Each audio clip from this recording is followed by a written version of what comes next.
Ferrand vous invite au cœur de l'histoire sur Europe 1.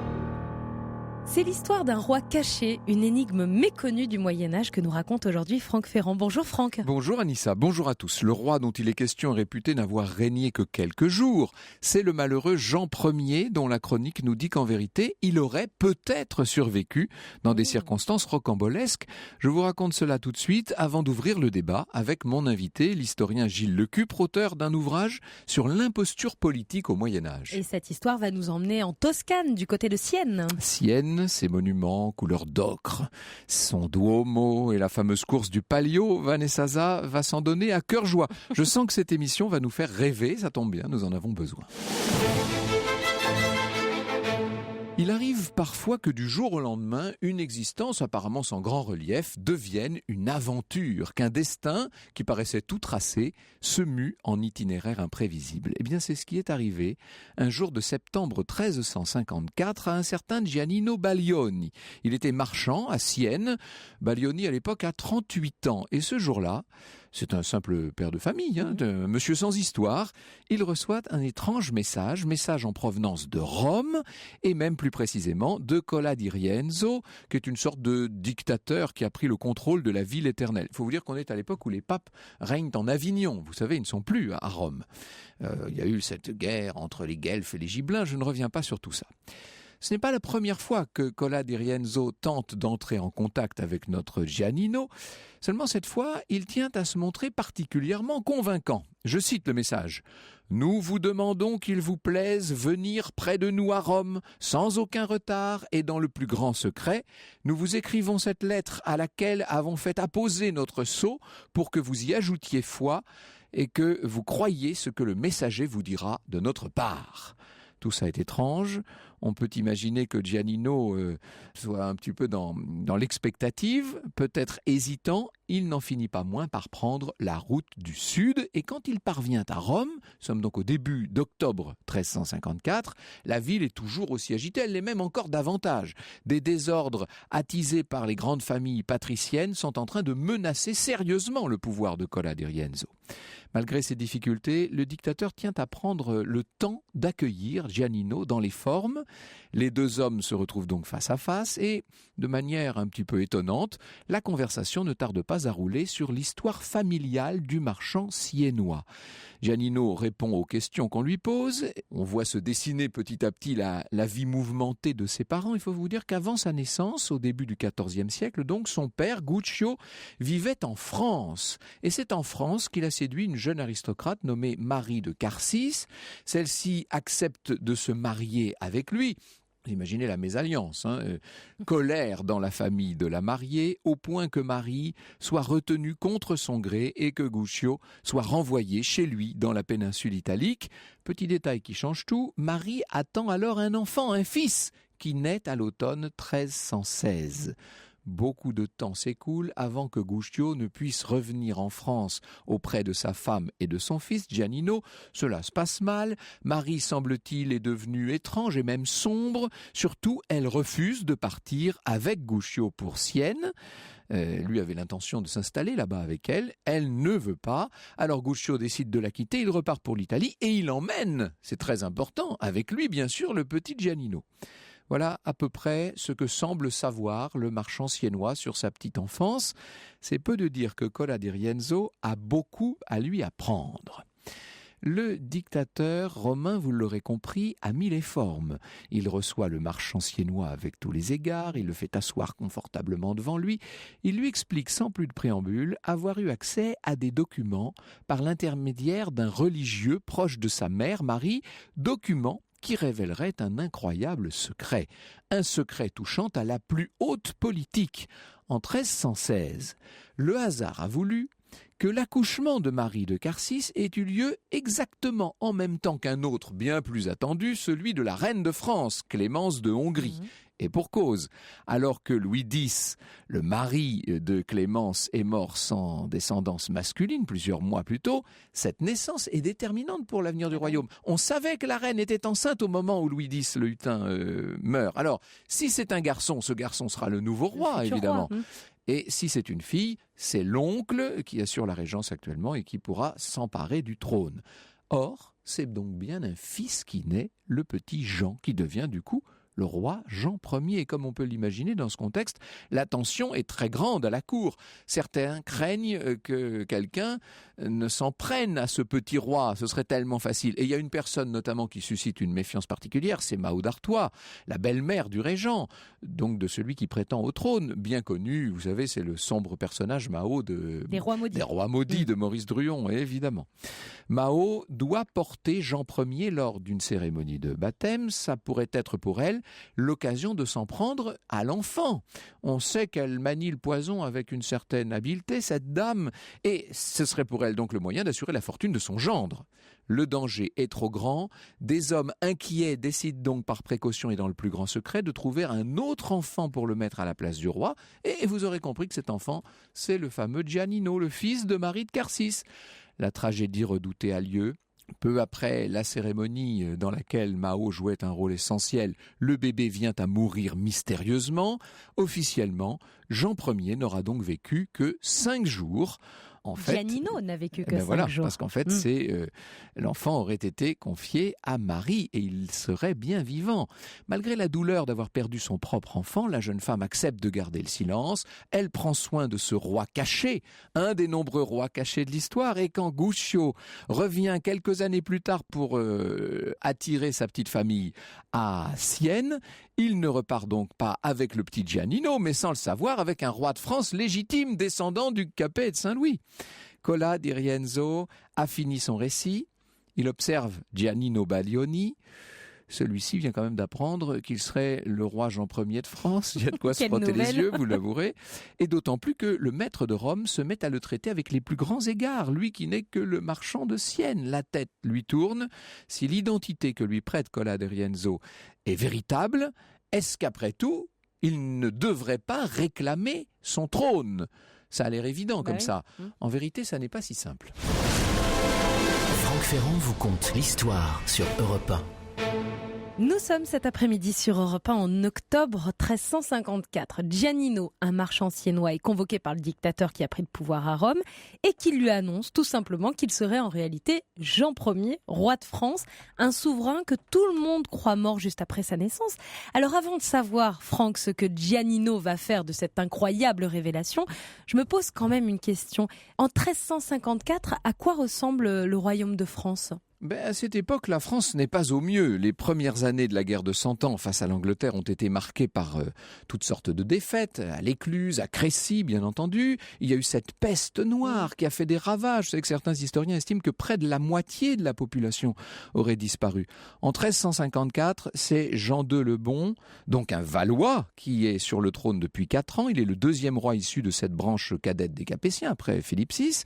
Alors, il faut vous dire que la branche aînée de la famille royale s'est éteinte, d'où le terme de roi maudit, vous savez. Bon, certains estiment que la couronne, d'ailleurs, aurait dû plutôt se transmettre par les femmes et donc ne jamais échoir à Jean le Bon. Et c'est dans ce contexte que l'apparition d'un prétendant qui affirme être Jean Ier va poser quelques problèmes. Vous imaginez que si le roi légitime apparaît, le roi Jean va avoir quelques soucis. Pour le moment, notre Giannino, on va l'appeler comme ça, est encore très éloigné du trône. Les jours qui suivent son arrivée à Rome ne sont pas là pour l'en approcher. Cola di Rienzo fait face à une véritable insurrection, c'est au moins la 4e depuis qu'il a pris le pouvoir. Le 8 octobre 1354, donc seulement quelques jours après la révélation à Giannino de son identité royale, c'est une véritable révolte qui embrase Rome. Le dictateur est capturé à l'instigation des Colonna, on lui tranche la tête. Giannino, à ce moment-là, se retrouve quand même bien seul. Reste cette révélation dont il est le dépositaire. Avant sa mort, Cola di Rienzo lui a donné des documents pour appuyer ses dires et lui a notamment suggéré d'aller plaider sa cause auprès du légat du pape, le cardinal Albornoz. Le prélat l'écoute, plus ou moins, il ne se montre pas encourageant, il lui recommande simplement de retourner chez lui sans faire d'histoire. Giannino est sans doute effrayé, en tout cas il est dépassé par la situation. Il a l'air plutôt décidé à suivre le sage conseil du cardinal. Il rentre donc à Sienne, il retrouve sa vie d'avant et le temps passe. 1 semaine, et puis 2, et puis 1 mois, et puis 1 an, et puis 2 ans. L'histoire aurait pu en rester là, sans l'intervention d'un religieux siennois, un certain Fra Bartolomeo, qui lui a été mis au courant de l'affaire et qui va venir trouver Giannino et le pousser à défendre ses droits. Confesseur et confident, nous raconte Gilles Lecupre, avec quelques autres du roi de France oublié en Toscane, le bon pasteur relance la besogne en 1356 avec un art consommé du spectacle en révélant à la ville entière l'identité de sa prestigieuse brebis, en lui faisant avouer le mystère de ses origines et en exhibant une copie du testament de Marie de Carcis. L'un des détonateurs, si j'ose cet anachronisme, de la mise en marche de Giannino semble être l'humiliation subie par la France en 1356 à Poitiers. Vous vous rappelez cette histoire, à Noyer-Maupertuis, le roi Jean capturé par les Anglais. Si Dieu a voulu une nouvelle fois châtier ainsi les Valois, est-ce que ce ne serait pas parce qu'il estime que le trône de France a été usurpé ?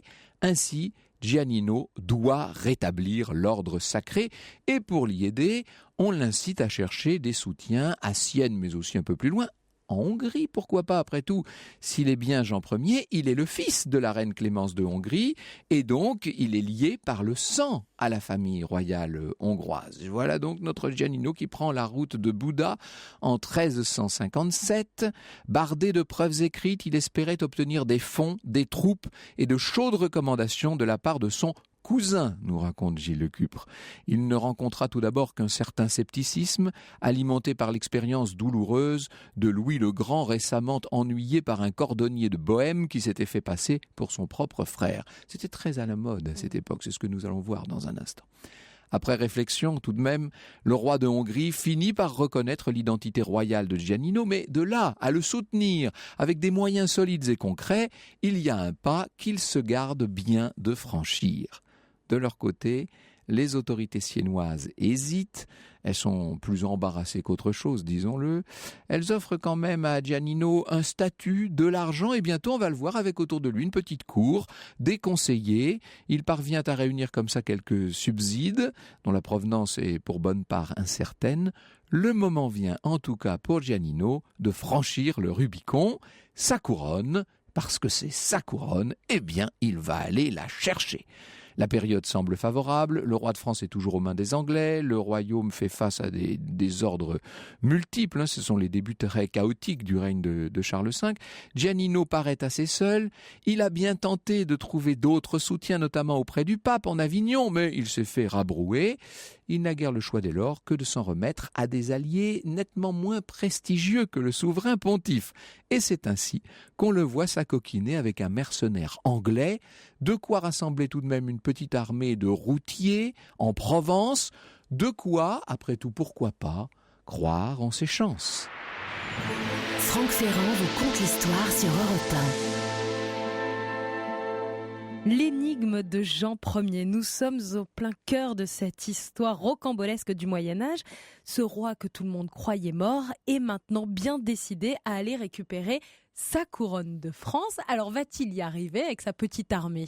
En fait, c'est Giannino Baglioni qui est convaincu d'être le roi Jean Ier de France, le fils de Clémence de Hongrie et de Louis X le Hutin. La vérité, c'est qu'il ne maîtrise pas du tout la situation. Aïe. De nouveau, Gilles Lecupre. À la fin décembre 1360, en Provence, où il croit pouvoir mobiliser la noblesse, le contrôle des compagnies qui opèrent en son nom lui échappe totalement. En 3 jours, les condottieri qu'il avait engagés prennent les petites villes de Chusclan, Codolet, Pont-Saint-Esprit, provoquant l'ire pontificale. Et oui, on est là aux portes du pape qui n'a pas du tout envie de ces désordres. Giannino joue dans une cour trop grande pour lui, si j'ose cette expression. Il n'est certes pas un meneur d'hommes, il l'a démontré. Il s'attire beaucoup d'ennuis et d'ennemis. Et bientôt, on va voir s'enchaîner les revers. Il finit lui-même par être capturé par des troupes de la reine Jeanne de Naples. On est là au début de 1361. Il faut vous dire que Jeanne de Naples est aussi comtesse de Provence. Le prétendant est emprisonné à Marseille. Ses illusions, pour autant, n'ont pas l'air de se dissiper. Il a fini par se convaincre. Il a mis du temps, mais année après année, il s'est convaincu. Et il pense que, après tout, la chance pourrait tourner. il va réussir à la fin de l'été à échapper à ses gardes et c'est le début d'une tentative de fuite complètement rocambolesque. Giannino part désespérément à la recherche d'un bateau. La Toscane, croit-il peut-être, est au bout du chemin. En fait, il est vite arrêté. Il doit passer à Marseille par des moments terribles, si l'on en croit le principal récit médiéval concernant Giannino, comme le résume Gilles Lecupre, je vous cite. Avec une bande de coquins, le viguier de Marseille le soumet à des lazzi insupportables qui échauffent les Marseillais au point de les inciter à vouloir faire périr le malheureux sur le bûcher ou dans l'eau bouillante. Des poèmes et des chansons sont composés pour le railler. Les mauvais traitements se succèdent, coups, empoisonnements, nourriture infecte et malodorante, face auxquels l'intéressé fait bonne figure, conscient de la dimension de martyr que revêtent ces instants. Cet enfer marseillais finit par cesser. Giannino finalement est envoyé à Naples. On dit qu'il aurait été reçu par la reine Jeanne et son mari Louis de Tarente. Alors là, il est de nouveau devant des personnages très puissants. Il n'a pour lui que sa bonne foi. Mais la reine n'a évidemment aucune intention ni de le croire ni de lui rendre sa liberté. Il va subir un nouvel enfermement et toutes ces tribulations, disons-le, n'auront mené qu'à une chute totale. La France s'intéresse tout de même à son sort, elle réclame le prisonnier, exerce des pressions sur la reine de Naples. Pour celle-ci, Giannino peut être utilisé comme une monnaie d'échange dans des négociations avec Jean le Bon. Et de fait, sa pénible situation va se résoudre d'elle-même puisqu'un jour de 1362, notre prétendant au trône de France meurt dans sa geôle des suites de ses mauvais traitements. On peut dire que c'est la seconde mort de Jean Ier. Bonjour Gilles Lecupre. Merci beaucoup d'être avec nous. C'est une affaire comme il en existe un certain nombre, ces histoires de rois cachés, moins nombreuses d'ailleurs en France que dans un certain nombre d'autres royaumes. Celle-ci, néanmoins, pourrait présenter a priori quelques vraisemblances. Je sais que vous n'y croyez pas du tout, mais incontestablement, ce Giannino est né en même temps, à la même époque que le petit roi Jean Ier. Il est contemporain, il y a quelques circonstances troublantes, l'identité des noms, mais le nom de Jean est très très répandu à cette époque-là. La quasi-simultanéité de leur naissance. Giannino, c'est le petit Jean. Hein. Oui. Mais c'est un monde très ouvert, un monde de marchands, un monde où les gens circulent, où l'information circule. Et on voit bien que Giannino ou ses partisans ont su puiser à la source de l'information pour s'inventer un destin royal. Mais moi, c'est ça qui m'étonne le plus, pour tout dire, c'est qu'en ce XIVe siècle, on puisse comme ça, lorsqu'on est un simple marchand de Sienne, se retrouver sur les routes, dans les cours, entouré de conseillers. C'est une société finalement plus ouverte et plus active qu'on ne pourrait l'imaginer. Oui, de toute façon, l'adage « à beau mentir qui vient de loin » se vérifie ici.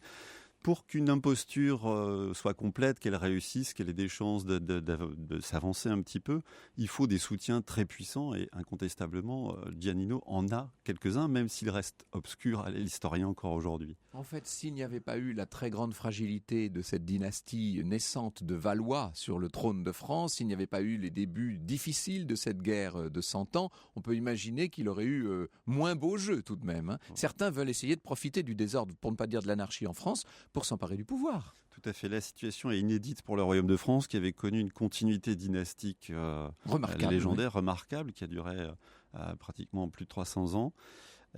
Et inversement, les débuts de la dynastie valoise sont marqués par des défaites, des revers et des calamités que vous avez rappelées tout à l'heure, qui sont tout à fait interprétés comme des signes du ciel de la part de leurs contemporains, d'où peut-être l'opportunité que saisit Giannino aussi de tenter sa chance dans un moment où le Seigneur semble mécontent vis-à-vis des détenteurs du pouvoir. Et si le Seigneur, après tout, était mécontent parce que ce n'est pas le roi légitime qui occupe le trône de France, on peut imaginer, en tout cas dans le contexte, avec l'état d'esprit de l'époque, que cette idée ait pu faire son chemin. Avec vous, dans un instant, nous allons revivre un certain nombre d'aspects de cette aventure de Giannino, et puis nous évoquerons plus généralement cette question de l'imposture au Moyen-Âge. Europe 1, au cœur de l'histoire. Franck Ferrand. Comment Giannino a-t-il pu devenir Jean Ier, roi de France, ou en tout cas le croire? Il n'est pas devenu. Voilà, il n'est pas devenu. Mais comment a-t-il pu le croire? Eh bien, nous allons poser la question cet après-midi à notre invité pour cette émission consacrée à l'énigme de Jean Ier. C'est Gilles Lecupre, qui est historien et auteur de l'imposture politique au Moyen-Âge, paru aux presses universitaires de France. Alors, au moins 4 personnes ont cru à son histoire. Dans un premier temps, le dictateur romain. Cola di Rienzo. Ça, c'est quand même assez étonnant. Que s'est-il passé ? Est-ce qu'il y avait un intérêt derrière l'attitude de Cola di Rienzo ? Sans doute. Alors, l'implication de Cola di Rienzo lui-même est douteuse. Les éditeurs de sa correspondance, en particulier des historiens très sérieux, ont mis en doute les actes produits par Cola di Rienzo, avec lesquels Giannino essaye de fonder son droit au trône. Il n'en reste pas moins que l'inspiration de Giannino est clairement émanée de l'entourage de Cola di Rienzo. On voit que ses idées sur la monarchie française sont très romaines, très universelles et très guidées par le souci qu'avait manifesté Cola de rassembler la chrétienté autour de Rome. Non seulement la papauté, mais aussi un destin impérial dans lequel Giannino serait une sorte d'élément adjuvant. Il faut dire qu'il était dans une sale posture, Cola di Rienzo, au moment où il convoque Giannino Baglioni. C'est la fin de son second bref passage au pouvoir. Et, comme vous l'avez rappelé tout à l'heure, l'agitation gagne la ville et les partisans des nobles qu'il a chassés, les Orsini et les Colonna, fourbissent leurs armes et ils tombent effectivement quelques jours après. Ils vont lui couper la tête, disons les choses, oui. Alors, à partir de là, notre pauvre Baglioni est un petit peu désemparé. Il rentre chez lui, les choses pourraient se tasser, et voilà que surgit ce Fra Bartolomeo. Est-ce que lui est le bras armé de quelqu'un, si je puis dire ? C'est très possible. Il y a toujours une sorte d'âme damnée ou d'éducateur des meilleurs imposteurs, une sorte de Pygmalion qui leur apprend à se comporter en roi, qui les met en contact avec leur passé. Il n'est pas impossible que lui-même ait été une sorte d'agent, mais d'une puissance très difficile à identifier pour le coup. C'est ça, on ne sait pas qui pourrait agir dans l'ombre derrière ce religieux, qui va quand même réussir à monter la tête de notre Giannino. Est-ce que lui, de son côté, c'est très difficile de le savoir, j'imagine bien, mais est-ce qu'on peut imaginer qu'il avait quand même petit à petit travaillé sur cette affaire et fini par se convaincre de sa légitimité royale ? Alors pour le coup, c'est très possible. La psychologie des imposteurs est en général difficile à cerner, mais là on dispose d'une sorte d'autobiographie qui a été certes retravaillée quelques décennies plus tard par sans doute ses descendants ou pour le compte de sa famille, mais des traces d'authenticité se font jour. Il parle à la première personne, il a tenu un compte absolument rigoureux de tous les insignes du pouvoir qu'il s'est fait confectionner. Il a assisté à certains événements et la crédibilité des événements qu'il décrit est absolument authentique. Il est certain qu'il a cru à son destin et notamment ces signes du ciel l'ont conforté dans un premier temps dans cette perspective. Il faut reconnaître que la mort de Philippe le Bel, le règne assez chaotique de son fils Louis X, qui va mourir en ayant un héritier au ventre, c'est-à-dire que c'est sa femme Clémence de Hongrie qui est à l'époque enceinte, au moment où lui-même meurt, son frère Philippe de Poitiers va exercer la régence en attendant de devenir lui-même le roi si jamais la reine met au monde une petite fille. Et c'est un petit garçon qui naît, ce petit Jean Ier, qui meurt au berceau. C'est-à-dire qu'il meurt à quelques jours seulement. Et on sait qu'il y a autour de ce berceau un certain nombre de personnes qui ne sont pas très bien intentionnées. Quelle foi faut-il prêter à la théorie de Maurice Druon dans Ces rois maudits ? Est-ce que Mao d'Artois a pu empoisonner le petit Jean ? La mortalité infantile est très importante à cette période. Oui. Donc la mort d'un bébé est quelque chose qui est dans l'ordre de la nature, quasiment. Il est certain qu'on a pu s'interroger sur à qui profitait le crime, effectivement. Et Philippe de Poitiers et sa belle-mère ont pu être dans le viseur des mauvaises langues, on va dire. Mais la situation était inédite. C'est ce qui aussi, je crois... alerter les consciences. C'était la première fois que la succession était un petit peu contournée comme ça et qu'on recourait à une branche latérale, un frère cadet. Et oui. Et ensuite, d'ailleurs, il y aura encore un autre frère qui, lui non plus, n'aura pas de descendance mâle, d'où le changement de dynastie, le passage à la branche cadette des Capétiens, c'est-à-dire à ces Valois avec Philippe VI. Et est-ce que Giannino, lui, il a eu des descendants qui auraient pu ensuite continuer à prétendre le titre de roi de France? Alors on sait que Giannino a eu au moins 7 enfants. Il y a quelque chose d'assez intéressant d'ailleurs dans l'écriture de son une autobiographie, l'histoire du roi Jean, tel qu'il l'a appelé lui-même, puisqu'à partir du moment où il aurait eu cette révélation, vers 1354, les enfants de son second mariage sont systématiquement baptisés avec des noms de rois capétiens ou de membres de la famille capétienne, Clémence, Jean, Louis, Isabelle. Donc ça aussi est un indice supplémentaire de sa conviction. Sa conviction, il était absolument convaincu d'être bien Jean Ier. Et il n'est pas impossible que le journal, l'autobiographie elle-même ait été alimentée, retravaillée par la suite par des membres de cette famille pour servir de preuve, d'authentification à de futures revendications du trône. Alors la mère de ce petit roi Jean Ier mort au berceau, c'était Clémence de Hongrie. On comprend donc pourquoi Giannino Baglioni fait le voyage jusqu'à Bouddha. Il rencontre donc la famille royale hongroise. Et là, stupéfaction, il est reconnu dans son titre. Ça, c'est quand même assez étonnant. Oui, alors comme vous l'avez rappelé tout à l'heure, Louis de Hongrie, qui était censé être le cousin de Jean Ier, a d'abord fait très mauvais accueil aux prétendants, dans la mesure où il était embarrassé lui-même par un autre imposteur qui s'était fait passer pour son frère, assassiné quelques années auparavant au royaume de Naples. Il est clairement attesté que Louis Ier a renvoyé dans les corps de Giannino, dans un premier temps, le traitant de créature aux mains de fiefés coquins, qui seraient des religieux, pour le coup. Malgré tout, Giannino est reparti de là, après 1 an et demi, avec un sceau, un acte d'authentification, sans doute émané de la chancellerie de Louis Ier, peut-être pas directement du roi, mais en tout cas, quelqu'un dans l'entourage du roi a reconnu ses prétentions et l'a encouragé. Oui, donc à chaque fois, au moment où il devrait renoncer, il trouve quelqu'un qui va essayer de profiter de la situation en se disant, après tout, s'il pouvait devenir le roi légitime, est-ce qu'on a vu des rois cachés? Est-ce qu'on a vu des imposteurs ou présumés tels réussir dans leur tentative et être reconnus légitimes souverains d'un royaume? C'est ça la question. Est-ce que ça pouvait marcher? Alors, par définition, il faut que l'imposteur échoue pour que moi-même je puisse le détecter. Mais certains d'entre eux ont poussé assez loin leur aventure. Un margrave de Brandebourg, un faux margrave de Brandebourg revenu après des décennies de croisades alléguées, est mort les armes à la main, mais avec une principauté un peu coupée en deux à l'issue d'un long conflit.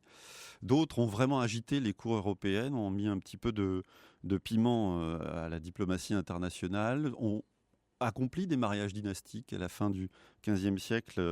Un pseudo-fils d'Édouard IV, un pseudo-enfant de la Tour, a réussi à opérer un mariage avec une parente du roi d'Écosse. On sent bien qu'il y a des intérêts à créer le trouble chez son voisin. Et d'un seul coup, c'est la magie qui entre dans ces existences jusque-là obscures. C'est ce que nous allons voir avec vous dans un instant. Nous allons essayer d'évoquer un certain nombre de ces imposteurs. Europe 1 au cœur de l'histoire. Franck Ferrand.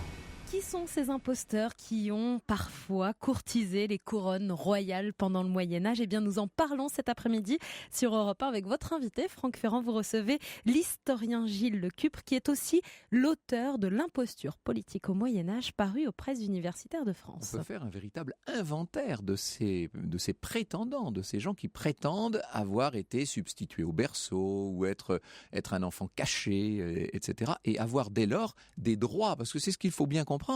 C'est que si jamais leurs droits sont reconnus, c'est un changement total d'État dans une société qui est une société d'État. Bon, les sources qui leur sont hostiles, après leur échec, généralement, les critiquent sur ce plan, les attaquent sur ce plan. Ce sont des gens qui ont excédé leurs conditions et qui ont rêvé d'une ascension sociale complètement vertigineuse et inspirée par Satan. Il n'en reste pas moins que généralement ce sont des gens assez éduqués, qui sont à l'aise dans leur rôle ou qui finissent par le devenir, qui sont entourés d'équipes, qui ont un certain entre-gens, évidemment beaucoup d'aisance, de prestance pour la plupart. Ce sont des rois crédibles parce que ce sont des rois idéaux, des rois qu'on attend, des rois qu'on espère. Il y a une forte dominante psychologique dans l'accueil qui leur est fait. Il y a des intérêts, bien entendu, mais il y a aussi l'espoir d'un mieux vivre ensemble autour d'un roi racheté par ses épreuves. Nous aimons les belles histoires, on peut imaginer que nos ancêtres les aimaient aussi, d'une certaine façon, ça devait les faire rêver, ces histoires. Et puis il y a un sentiment d'injustice ou de frustration qui trouve là à s'exprimer mieux que dans d'autres domaines probablement, et aussi des intérêts politiques, vous nous l'avez dit tout à l'heure. Les imposteurs arrivent toujours dans des temps de crise, et c'est dans ces moments-là qu'ils sont les mieux accueillis, bien entendu. Et puis il y a des appuis cyniques de la part des grands écartés du pouvoir, des anciens membres de la chancellerie, et aussi des souverains voisins qui voient toujours là une opportunité de jeter le trouble à leurs frontières. Est-ce que ce qu'on appelle le bas Moyen-Âge, c'est-à-dire fin XIIIe, XIVe et XVe siècle, est-ce que cette période est particulièrement propice aux impostures et aux réclamations de ce genre ? Incontestablement, le phénomène a fait boule de neige. Moi, j'avais répertorié une trentaine de cas entre le XIIIe siècle et la fin du XVe siècle. Donc il y a une sorte de phénomène qui se nourrit de lui-même. On entend parler d'un cas qui a plus ou moins réussi à quelques kilomètres de là et on tente sa chance. C'est à la mode, à l'époque. C'est une mode, effectivement. Alors, avant... Il y a des précipités d'imposture dans certaines régions à certains moments. Alors, avant l'histoire de Giannino, il y a un faux comte de Flandre et de Hainaut qui s'appelle Baudouin. Racontez-nous cette histoire. Le vrai comte a eu un destin assez extraordinaire, quoique bref lui aussi, puisqu'il est devenu empereur latin de Constantinople à l'issue de la première croisade de 1204, qui avait été détournée vers la capitale de l'empire de Constantinople. Il est mort dans des circonstances assez obscures en luttant contre les Bulgares l'année suivante, mais près d'une vingtaine d'années plus tard, un ermite s'est fait passer, ou a été reconnu en tout cas, pour être le comte empereur revenu dans ses terres tout près de Valenciennes. Oui. On lui a fait un accueil extraordinaire, quasi messianique. Toutes les villes se sont accordées à lui reconnaître le pouvoir. Sa fille, ou tout au moins sa fille supposée, Jeanne, a fait mener des enquêtes, mais l'élan était tel qu'elle a dû, au prix d'une guerre civile très défavorable pour elle, lui céder temporairement la place et aller se réfugier auprès du roi de France. Et c'est quand même une histoire assez étonnante. Effectivement, donc le comte, ou l'ermite en tout cas, a repris tous les attributs du pouvoir. Il a passé un pacte d'alliance avec le roi d'Angleterre, il a fait des chevaliers, il a divisé des seigneuries.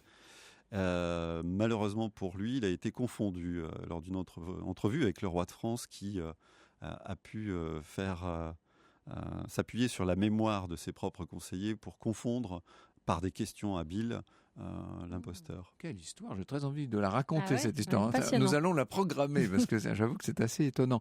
Il y a eu dans l'entourage des Hohenstaufen, dans l'entourage des empereurs du Saint-Empire romain germanique également un certain nombre d'imposteurs. On en a trouvé partout. Vous nous parliez de ces enfants de la Tour de Londres, là, les héritiers d'Édouard IV également. Finalement, l'Allemagne, l'Italie sont des zones particulièrement favorables parce qu'il y a des ruptures dynastiques assez nettes et des réputations sulfureuses autour des Staufen, effectivement, des guerres qui ont réglé les problèmes de façon un peu trop cruelle aux yeux de certains. L'Angleterre a été concernée parce que la guerre des Deux Roses a fait beaucoup de mécontents. La France est paradoxalement moins affectée en raison de sa grande continuité dynastique et jusqu'à un certain point, l'absence de troubles de ce côté-là. Oui, relatif, oui. Il y a peut-être aussi une question un type de religiosité, si je puis dire. Quand on pense au roi Sébastien de Portugal ou au faux tsar Dimitri de Boris Godunov, on voit que le Portugal ou la Russie ont, par rapport à ces prétendants, par rapport à la disparition de jeunes souverains, une attitude un peu particulière, un peu mystique, disons les choses. Il faut avoir l'esprit un peu enflammé pour se lancer dans ce genre d'aventure. Sans doute. Il y a également plusieurs profils, plusieurs âges des imposteurs. Il y a un premier temps qui est très religieux. On reconnaît des ermites, des gens qui se sont rapprochés de Dieu à l'occasion de leur pénitence et qui sont par là rachetés. Plus tard, il s'agira de jeunes gens qui auraient échappé à des morts atroces, un petit peu à la façon de Blanche-Neige, que chacun connaît. Alors, dans la période beaucoup plus récente, il y a évidemment les deux plus célèbres exemples que sont Louis XVII, le fils de Louis XVI et de Marie-Antoinette, avec beaucoup de prétendants, dont le fameux Naundorf, qui n'était pas le seul, et puis beaucoup de prétendants aussi pour être des grands-ducs et grands-duchesses de Russie, et notamment la célèbre Anastasia aux États-Unis. Il faut que la mort garde un petit peu de mystère pour qu'on puisse imaginer des histoires qui viennent se greffer là-dessus et permettre de recréer une continuité. Néanmoins, la différence avec les différences des histoires médiévales avec celles un petit peu postérieures, c'est qu'elles sont souvent organisées autour d'aristocrates qui mènent un vrai complot et qui veulent se saisir vraiment du pouvoir. Il ne s'agit pas de simples lubies individuelles. Si les tests ADN avaient existé à l'époque, ils auraient bien marché. En tout cas, ils auraient fonctionné. Non, mais, et tout simplement, ces histoires n'auraient pas eu lieu. Et il n'y aurait pas eu d'imposture. Voilà, c'est ça la question. Nous allons aller à Sienne dans un instant avec Vanessa Zah. À Sienne, le souvenir de Giannino Baglioni existe toujours aujourd'hui ? Non, pas vraiment. Non. En revanche, sa présence et la présence de sa famille dans les archives est bien attestée parce qu'il avait, comme vous l'avez dit tout à l'heure, pignon sur rue. Il exerçait de nombreux métiers, marchand, camerlingue. Il s'est occupé des comptes de certaines institutions hospitalières et surtout sa famille exerçait des petites charges d'officier dans la ville de Sienne. Donc il était une sorte de notable local quand même. Merci beaucoup Gilles Lecupre, c'est passionnant. À mon avis, ça n'est pas votre dernier passage dans cette émission. Europe 1, au cœur de l'histoire. Franck Ferrand.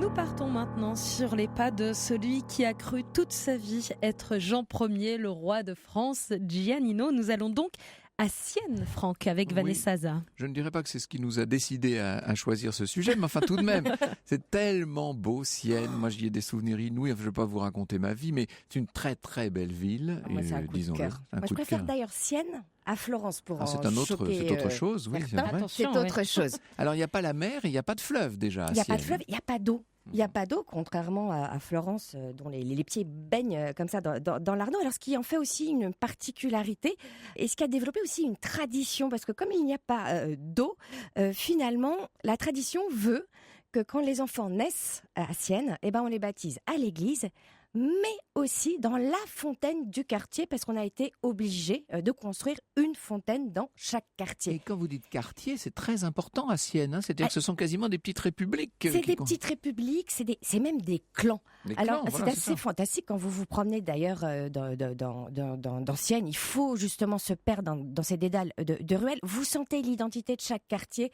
Vous regardez à chaque fenêtre, il y a les drapeaux du quartier, parce que chaque quartier a un emblème animal. Il y a l'escargot, il y a la tortue, il y a le lion. Enfin, je ne vais pas tous vous les donner. Il y a 17 quartiers, ce qu'on appelle les contrades. Et ça forme, comme vous dites, l'identité donc de la ville. Et c'est surtout que c'est via en fait ces rivalités de quartiers et de clans qu'est née cette grande fête. Voilà, on y vient. On n'allait quand même pas parler de Sienne sans parler du grand affrontement de ces contrades, c'est-à-dire le Palio. Le fameux Palio. Chaque année, donc c'est une tradition quand même qui remonte à très très loin. Il y a surtout des règles qui ont été instaurées en 1721. C'est toujours au même endroit, en plein cœur de la ville, sur cette. Comme toujours, quand un phénomène commence à se dégrader, on crée des règles, parce que ça faisait bien longtemps que ça existait en 1721. Voilà, mais bon, ils ont été obligés de en effet, fixer des règles. Pour tout vous dire encore aujourd'hui, mais ça c'est le jeu aussi des Siennois. Tout n'est pas très clair. On a le droit à des petites incartades de temps en temps. C'est assez drôle d'ailleurs d'aller se promener la veille justement des affrontements dans les quartiers. Ça se passe l'été. Ça se passe l'été, donc il y en a deux. Il y en a une donc qui se passe le 2 juillet. Première course le 2 juillet. Première course le 2 juillet, c'était pour conjurer l'outrage qui avait été fait à la Vierge. C'était un soldat des Médicis qui avait tiré sur un buste en terre cuite de la Vierge. Un Florentin comme par hasard. Et la deuxième, c'est le 16 août, donc un jour après, évidemment, l'Assomption de la Vierge Marie. Et alors, allez vous promener la veille, parce que vous voyez donc tous les quartiers qui se réunissent sur des grandes tablées, on dîne tous ensemble, et puis vous sentez qu'il y a des petites manigances qui se passent, parce qu'on crée des alliances entre les quartiers pour faire perdre un autre, et puis tout est permis, parce que, évidemment... Tous les coups sont permis. Tous les coups sont permis. Ce sont des sauvages, les gamins qui font ça, il faut dire. Parce qu'en plus, ils sont quand même à cheval, mais accrus. Et puis on n'hésite pas à se pousser, etc. Donc on parlait des règles de 1721. Vous imaginez d'où on part quand même, voilà. Donc le Palio est à voir sur cette fameuse place qui est assez belle et qui est inclinée. Qui est sublime, disons les choses. Sublime. Faut voir ça au moment du coucher du soleil.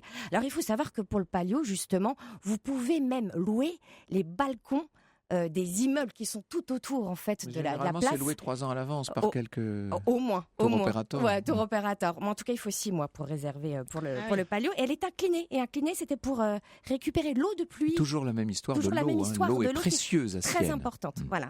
Et, on n'a pas parlé de la couleur de la ville, qui est cet ocre rouge absolument presque obsédant au bout d'un moment. Alors, parlons quand même un peu de monuments.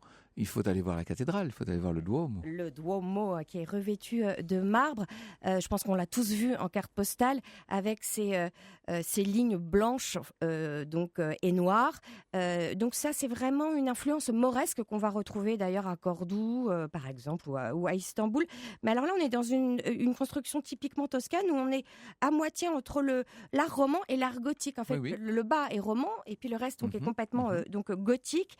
La vraie curiosité, parce qu'on va pas pouvoir tout décrire, hein, c'est très élégant, c'est magnifique, mais c'est le pavement qui est à l'intérieur avec ces panneaux de marqueterie en marbre. 56 panneaux. Alors, c'est vertigineux, ça. C'est vertigineux. Il faut y aller absolument en été, en juillet, en août, parce qu'ils sont découverts. Le reste de l'année, en fait, ils posent de la moquette dessus, justement, pour les préserver. Voilà. Et il y a autre chose à ne pas rater, c'est le tour qui s'appelle la Porta del Cielo.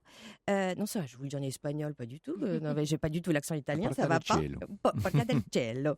Et donc voilà, c'est une balade en fait guidée donc sous les toits de la cathédrale. Et donc là, vous avez vu en fait sur la charpente, sur le dessus des voûtes. Faut pas avoir le vertige. Vous allez pouvoir sortir à l'extérieur en fait, faire un petit tour sur une rambarde en fait assez étroite. Mais alors là, vous avez une vue panoramique sur cette place del Duomo et puis sur la ville. Et sur la campagne, après, qui s'étend cette superbe campagne avec ses collines, et sur les vignes de Chianti. Le Chianti qui a en fait pour emblème, depuis que en fait c'est une appellation contrôlée, le coq noir. Alors, est-ce que vous savez pourquoi le coq noir ? Ah, pas du tout. Alors en fait, il y a une légende qui remonte au Moyen-Âge. Les Florentins et les Siennois, encore évidemment, passent leur temps à se battre. Et pour mettre fin à cette guerre, ils se lancent un défi. Un chevalier de chaque ville devra partir à l'aube dès le champ du coq. Et c'est le lieu de leur rencontre qui déterminera la limite des territoires. Alors Sienne choisit un beau coq blanc, bien vigoureux. Florence, un noir. À l'aube, le coq blanc chante et voilà le Siennois qui part au galop, mais aux surprises, il retrouve le Florentin à seulement 12 km de Sienne, sachant qu'il y a quand même presque 70 km donc, entre les deux. Et bien en fait, ces petits malins de Florence avaient choisi un coq noir qu'ils ont enfermé dans l'obscurité et surtout affamé pendant des jours, ce qui fait que le jour J, il a chanté de faim. Oui, mais bien avant l'aube. Donc le chevalier florentin est parti beaucoup plus tôt que le Siennois. Et c'est comme ça que le territoire du Chianti fut réuni sous l'autorité donc de Florence. Le coq, lui, on ne sait pas ce qu'il est devenu. Merci beaucoup, Vanessa. Au cœur de l'histoire sur Europe 1. Et quand on est à Sienne, on descend au Grand Hôtel Continental, n'est-ce pas Lorena Martin ? Le seul hôtel 5 étoiles de Sienne qui est situé dans le cœur historique de Sienne, tout proche de la Piazza Salimbeni, où se situe donc le palais Salimbeni, et à 5 minutes à pied de cette magnifique Piazza del Campo, ou encore du Duomo dont vous venez de parler. Et cet hôtel est absolument sublime. Il a plus de 5 siècles d'histoire. Il est situé en fait au sein du palais Gori Panellini, qui a été construit, un palais à l'origine qui a été construit autour de 1500 ans sur des bâtiments qui étaient déjà existants. Et après quelques transformations, en fait, c'est le pape Alexandre VII, membre de la famille Chigi, très puissante à l'époque, et qui l'aurait offert en cadeau de mariage à sa nièce Olympia lors de ses noces avec l'aristocrate Giulio de Gori en 1677. Tout ça est très chic, mais moi c'est plutôt à James Bond que ça me fait penser votre histoire. Hein. C'est bien là. Oui, tout à fait. Il y a plusieurs scènes en fait de Quantum of Solace qui ont été tournées à Sienne, et en fait pendant le tournage, c'est Daniel Craig, donc alias James Bond, qui aurait occupé la suite numéro 550, un duplex aménagé dans une tour du palais, un peu arrangé pour le film, dont le dernier niveau offre une vue à 360 degrés en fait sur tous les toits de Sienne. C'était absolument sublime. Alors ça c'est au sommet, puis dans les sous-sols il y a la cave qui est une des plus belles caves d'Italie. Une des plus belles caves d'Italie, qui a des millésimes à n'en plus finir, en fait plus de 3000 bouteilles, plus de 200 millésimes. En fait c'est situé au pied de la tour médiévale. C'est absolument sublime. 200 millésimes, ça veut dire qu'il y a des bouteilles très vieilles. Chères. Et très chères aussi sans doute. Merci beaucoup Lorena. Eh bien nous nous retrouvons demain, chère Anissa. Demain à partir de 14h, nous allons terminer la semaine en beauté puisque vous nous emmenez au cœur de l'histoire de l'impératrice l'impératrice Joséphine. Au cœur de l'histoire sur Europe 1.